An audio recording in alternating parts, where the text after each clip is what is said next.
दिल्ली और उत्तराखंड के लिए मंगलवार का दिन बेहद खास रहा है। पीएम मोदी ने 12,000 करोड़ रुपए की लागत से बने दिल्ली देहरादून इकोनॉमिक कॉरिडोर का उद्घाटन किया और इस एक्सप्रेसवे से देहरादून से दिल्ली की दूरी सिर्फ 2.5 घंटे में तय हो जाएगी।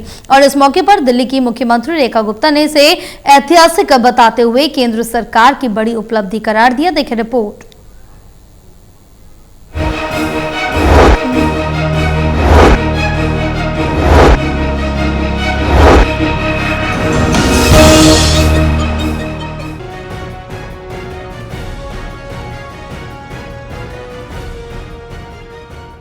दिल्ली और उत्तराखंड के लिए मंगलवार का दिन बेहद खास रहा। पीएम मोदी ने 12,000 करोड़ रुपए की लागत से बने दिल्ली देहरादून इकोनॉमिक कॉरिडोर का उद्घाटन किया। इस एक्सप्रेसवे से देहरादून से दिल्ली की दूरी सिर्फ 2.5 घंटे में तय हो जाएगी। मौके पर दिल्ली की मुख्यमंत्री रेखा गुप्ता ने इसे ऐतिहासिक बताते हुए केंद्र सरकार की बड़ी उपलब्धि करार दिया। कहा कि दिल्ली और देहरादून इकोनॉमिक कॉरिडोर सिर्फ एक सड़क परियोजना नहीं बल्कि विकास की नई रफ्तार का प्रतीक बनकर सामने आया है।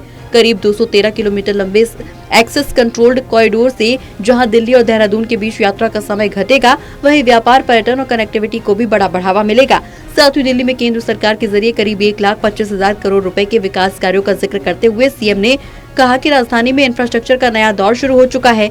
पीएम मोदी देश को इतना बड़ा उपहार दे रहे हैं। दिल्ली में 1,25,000 करोड़ के काम केंद्र सरकार के जरिए हो रहे हैं। मुझे खुशी है ये बताते हुए कि आदरणीय प्रधानमंत्री जी के नेतृत्व में दिल्ली की इस डबल इंजन की सरकार ने 1,25,000 करोड़ रुपए के काम केंद्र सरकार द्वारा दिल्ली में करवाए जा रहे हैं, जो कि परिवहन मंत्रालय के अंतर्गत आते हैं।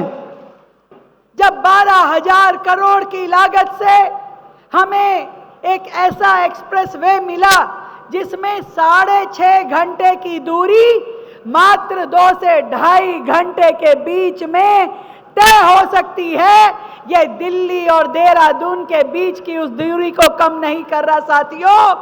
ये दिल्ली की आधुनिकता को देवभूमि की आध्यात्मिकता से जोड़ रहा है। सीएम ने खास तौर पर यमुना पार क्षेत्र का जिक्र करते हुए कहा कि सालों से ये इलाका बुनियादी सुविधाओं से वंचित रहा, लेकिन अब तेजी से विकास हो रहा है। यमुना पार ने वर्षों से कमी महसूस की। पहले कोई सुविधा नहीं थी, लेकिन पिछले 1 साल में कई योजनाओं से यहाँ की तस्वीर बदली है।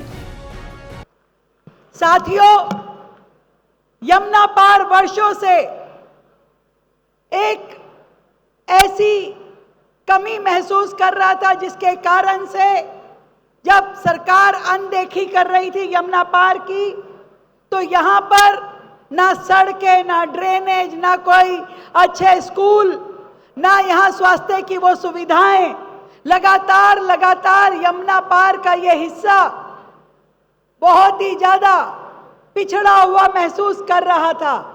पर मुझे खुशी है कि लगातार इस 1 साल में हमने अनेकों योजनाएं और हजारों करोड़ का बजट दे करके यमुना पार क्षेत्र में विकास कार्यों को गति देने का काम किया है।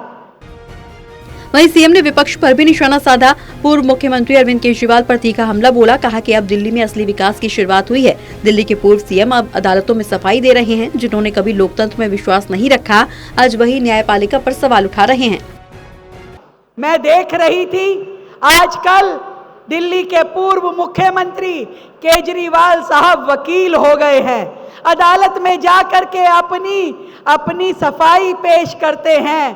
पर मैं आज दिल्ली की जनता को यह कहना चाहती हूं, वो व्यक्ति जिसने हमेशा लोकतंत्र की अवहेलना की, वो व्यक्ति जिसने हमेशा सरकारी एजेंसियों पे उंगली उठाई, जिसने भी उनके खिलाफ 2 शब्द कह दिए, हमेशा उन्हें कटघरे में खड़ा रखा। सीएम रेखा गुप्ता ने कहा कि ये एक्सप्रेसवे सिर्फ दूरी कम नहीं करेगा बल्कि दिल्ली की आधुनिकता को उत्तराखंड की आध्यात्मिकता से जोड़ेगा। साथ ही ये भी कहा कि अब राज्यों में बेहतर समन्वय से विकास कार्य तेजी से आगे बढ़ रहे हैं। टोटल टीवी के लिए प्रणय शर्मा की रिपोर्ट।